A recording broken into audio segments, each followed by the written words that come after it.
So thanks for attending. I'm going to cover quite a bit today, and it's a general kind of useful presentation if you're doing anything with cloud.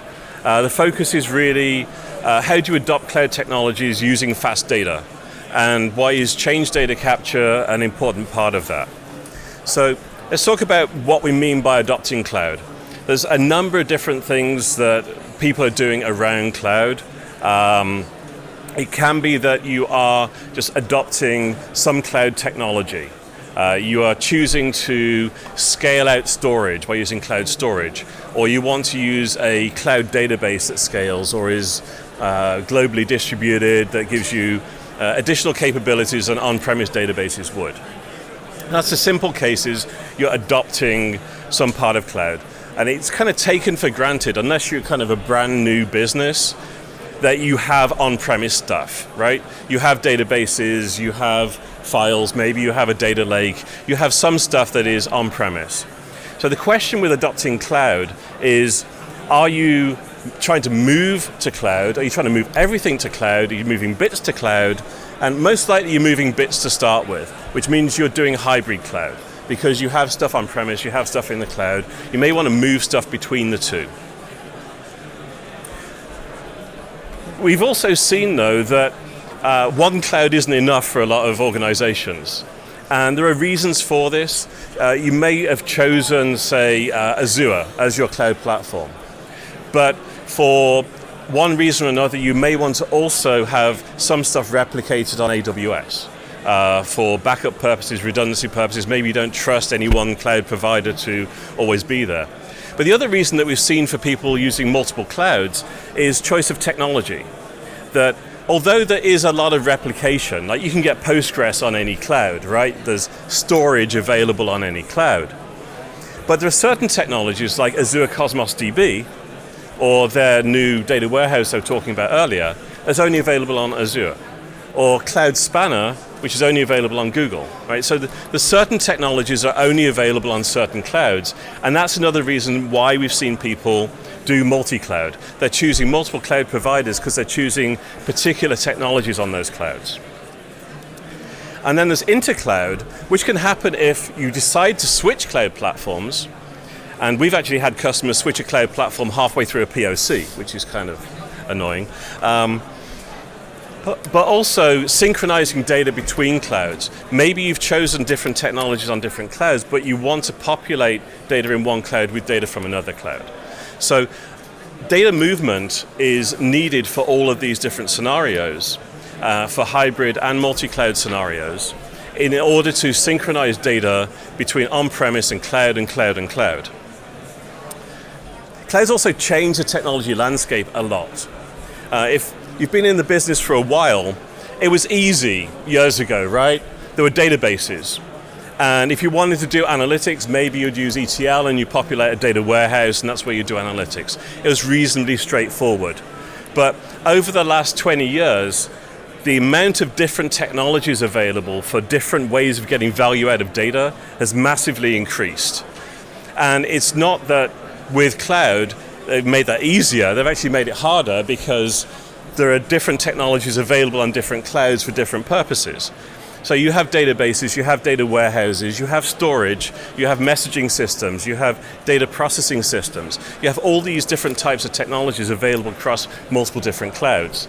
And if you're doing cloud to cloud or intercloud type of environments, you have to be able to support all of these things and switch them and be able to work with all of them. So there has been this big transition from on-premise legacy systems, if you like, into a lot of these cloud technologies. So I'm going to talk about a few major different types of integration and how fast data kind of helps you with those.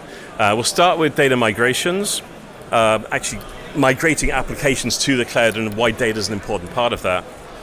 Data liberation, which is basically you have on-premise data, maybe it's locked up in legacy systems that are hard to work with, but you now want to be able to get new value out of it by building cloud-first applications. Analytics, which is basically moving on-premise or other data into storage, doing large-scale analytics in the cloud. and then kind of cloud-to-cloud data movement.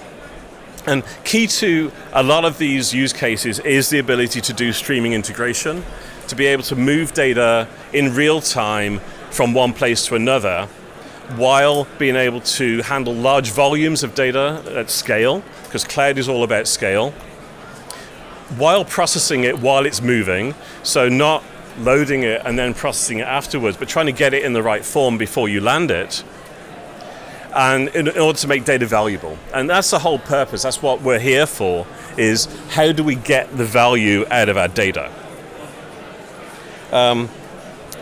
So the key things that you need for a kind of streaming integration is the ability to collect data in real time, to be able to push it through real-time data pipelines that can process that data. Typically, it's not like to like. There are certain use cases where you have a database, for example, that you're migrating into a cloud where you're not doing much in the way of data transformation. But in a lot of cases, the data that you want in the cloud doesn't look exactly like the data that you're starting with. So you need to filter it, to transform it, to enrich it, to add value to it before you land it somewhere. And you need to be able to support writing into all of these different targets as well, often at the same time. And we'll see some of that in the use cases. So let's talk about migrations. And I think some of this was covered in the previous presentation, and certainly change data capture was mentioned in the previous presentation that was here as well. But migrating data to the cloud, or migrating applications to the cloud, moving the app, yeah, it's a big problem, right? You have to work out, how do I take an app that I was running on premise, maybe it was a CRM application or some kind of business application. How do I take that and have that running in the cloud? Do I run it in containers? Do I try and turn it into microservices? You have that. But virtually every application relies on data. And so the bigger question is, how do you actually get your data into the cloud? That might seem straightforward, right? It's like, well, I've got a database on premise, I'll just move that database to the cloud. Unfortunately, these databases are driving business critical applications, and you can't stop the source applications. You can't tell everyone, hey guys, I know this is an important application, but just wait a couple of days and we'll have it running again in the cloud. It doesn't work like that. So you have to find out ways of being able to move the data while the application's still running. And that requires kind of thinking about things a little bit, because it's going to take time to even do an initial load, to take your database as it is and move it to the cloud. If you've got a terabyte database and you're pushing it over a network to the cloud, that's going to take a while. Even if you put it on a disk and ship it to the cloud provider, it's going to take a while to physically get there, right? So you have to work out, how do you do this? And the other thing is that people aren't just going to move an application to the cloud and then say, oh, we've moved it to the cloud, let's start using it. They're going to do something called testing to make sure that it's working before they switch over. And that can take days, it can take weeks to actually verify it. And you may even want to do it phased. You may even want to say, we'll start with some users in the cloud and move those people over first, and then we'll move everyone as we get confident that it's actually working. So all of this takes time. So key to this is a technology called change data capture. Just a quick show of hands, who knows what change data capture is? It gets better every year, this is great.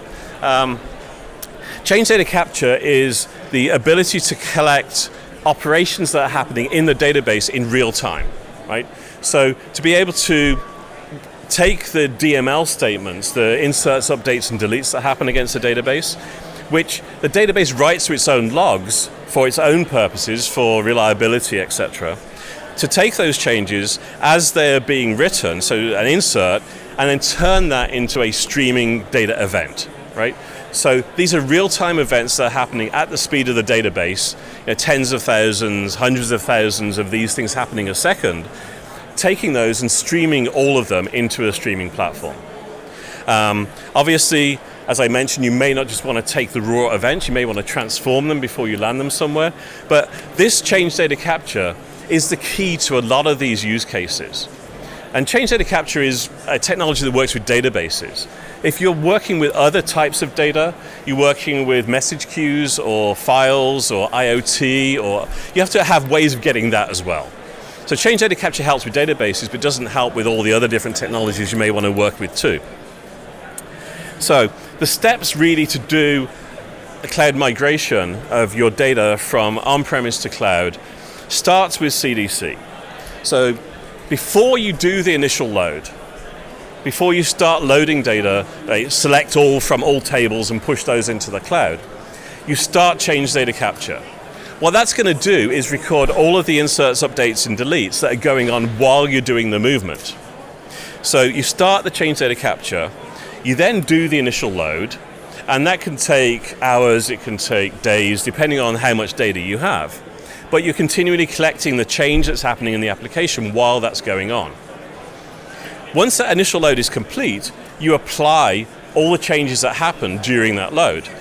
Once those changes are applied, your database in the cloud is now synchronized with your database on-premise. But you don't typically stop there.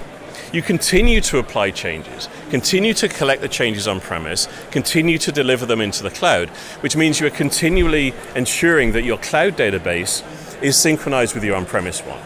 So now you can test, you can make sure the application's working in the cloud. If you want to do something more complex than this, if you're doing that phase switchover where some of your users are going to the cloud, you may want to do the reverse as well. Once you have your database in the cloud, start change collection on the cloud database and push any of those changes back to on-premise.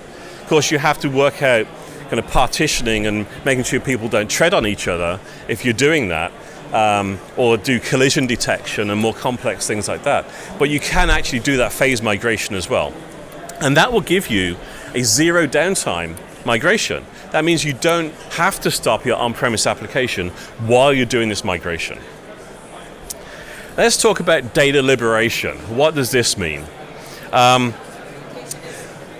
typically, if you have a on-premise ERP system, it's hard to migrate that. It's hard to move it as is into the cloud. If you have a on-premise legacy system, say you're running a mainframe that's like 30 years old, but it's still handling all of your business transactions, you may not be able to migrate that to the cloud. But you can get value out of that data by collecting it in real time and pushing it to the cloud. So a similar story occurs with this data liberation as did with the migration, except you're not always moving all of the data. You're just choosing some parts of it that are useful, and you're migrating that and continuing to push that into the cloud. You may not even need to do the initial load. You may only be interested with data from now. You may not be pushing it into a database. You might be writing it into a messaging system like Event Hubs or PubSub or Kinesis, right? And building applications off that. So in order to free up your data, and your data might not even exist in databases, it could be in a file system. You may be moving stuff from an on-premise Hadoop infrastructure into cloud storage, right? But you're still writing into Hadoop on-premise, so you also want to continue to replicate when you get new data. And you may need to do transformations on that, and the whole purpose is to drive new value. That it's a lot easier for people to build applications on a lot of the cloud technologies than it is to build it on-premise. Especially if you're talking about legacy systems that are hard to work with. It's much easier to turn that data into a new form, maybe collate it, maybe do a 360-degree model of a customer, for example, by pulling data from multiple places, pushing it all into the cloud, and making that your system of record for reporting and analytics. So for analytics, it's a very similar story to the data liberation, but there's a lot more pieces. You have to do your data collection, but it could be coming from anywhere, really. Files, log files, like the reason that Hadoop was created in the first place, IoT devices, messaging systems, lots of different databases, can all be useful sources for analytics. You have to be able to collect that in the correct way, process it, store it somewhere, because most cloud analytics relies on data storage. You could put it into messaging if you want to do kind of real-time analytics, but typically you're writing the data into a cloud data lake. You're writing it into S3 or Azure Data Lake Store or Google Cloud Storage. or you're using a database as storage. But there's usually an intermediary before you get to the analytics. Even with the data warehouses, there is usually a intermediary storage, because data warehouses usually aren't that good at accepting large volumes of real-time data. They're better at kind of batch loading like a minute's worth of data at the minimum, right? So if you want to load your data warehouse, you need to land it somewhere in storage first, and then you move it into the data warehouse. Of course, there's also streaming analytics, which can give you real-time insight into data as opposed to kind of after-the-fact insight. So landing it into storage and then doing large-scale analytics or utilizing machine learning on large amounts of data is useful for large-scale data, for what used to be called big data, but that wasn't a very descriptive thing. In cloud, it's kind of like infinite data. But being able to do machine learning on that. But the whole purpose of machine learning is that you can get results from it. And so there is this good synergy between doing machine learning on large-scale data and then using that within the scope of streaming analytics to make real-time predictions.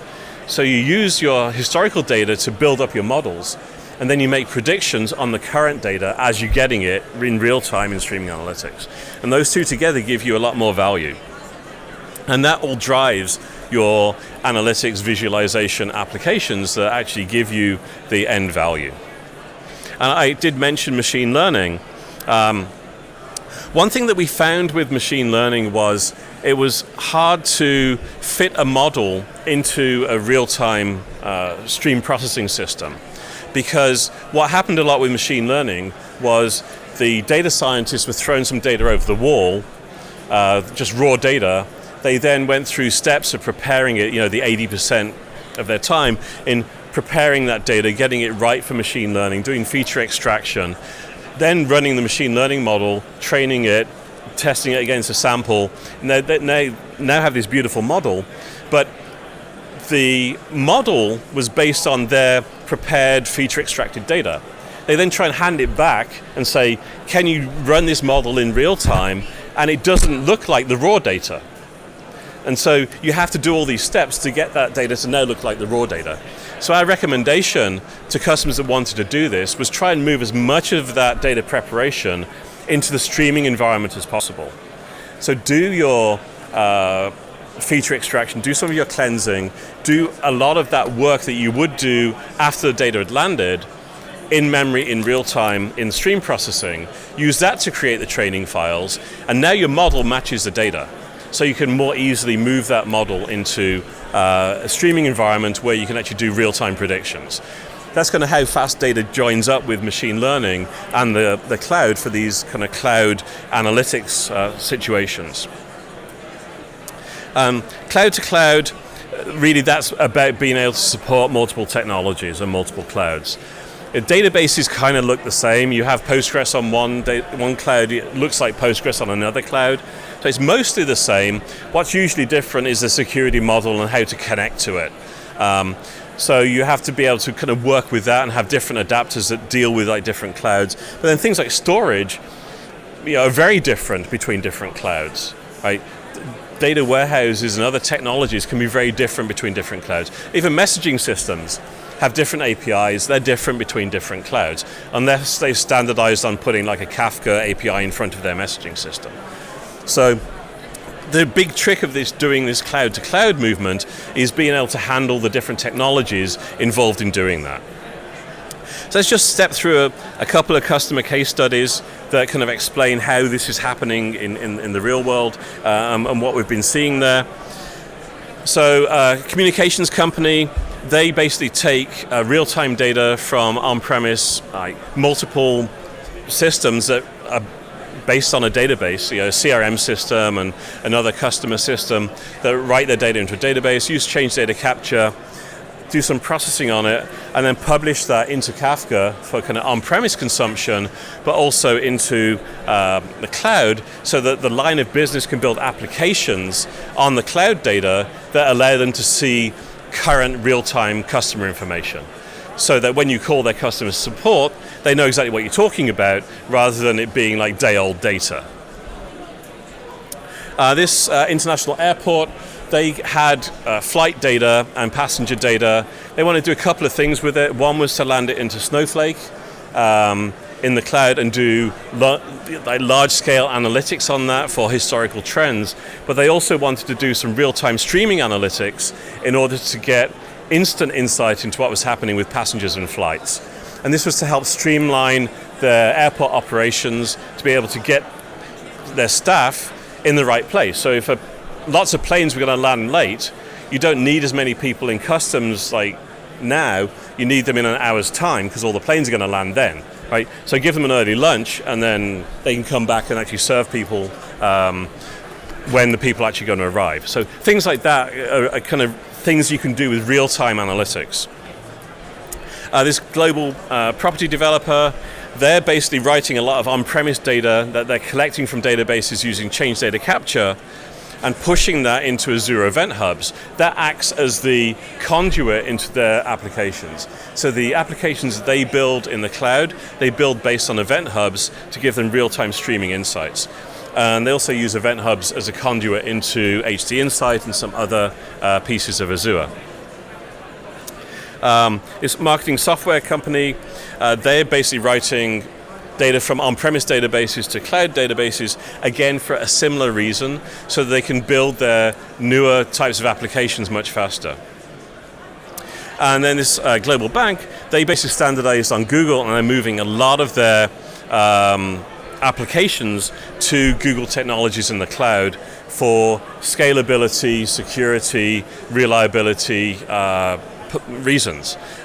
So they're continually moving data from on-premise databases, pushing them into cloud databases, to BigQuery, to storage, in order that they can do large-scale analytics, but also can do some operational stuff as well. And all of the use cases are very similar to this. You can come and talk to us at the Striim booth if you want kind of more information. Just a little bit about Striim. We are a real-time streaming integration platform. We can read data from multiple on-premise sources, process that in memory, deliver it into multiple targets. We run on-premise, we run in the cloud, we run in containers. It's a very scalable platform. You can use us for a lot of different purposes. All of the use cases I talked to today, cloud migrations, cloud analytics. You can use Striim to move data in real time from on-premise or cloud and deliver into cloud or on-premise as well. It's a very easy to use platform. We have a wizard-driven UI that allows you to build quite complex data flows that represent everything you want to do with your data before you land it somewhere. And we can also build streaming analytics with our platform and build dashboards to visualize it. So I think I have a couple of minutes left. If anyone has any questions, I'm happy to take them now. Or you can come by our booth. We're just over by the cafe in the corner, and you can ask me questions there. So anyone has a question, hands up. Otherwise, you're free to go and move on. Well, thank you, everyone.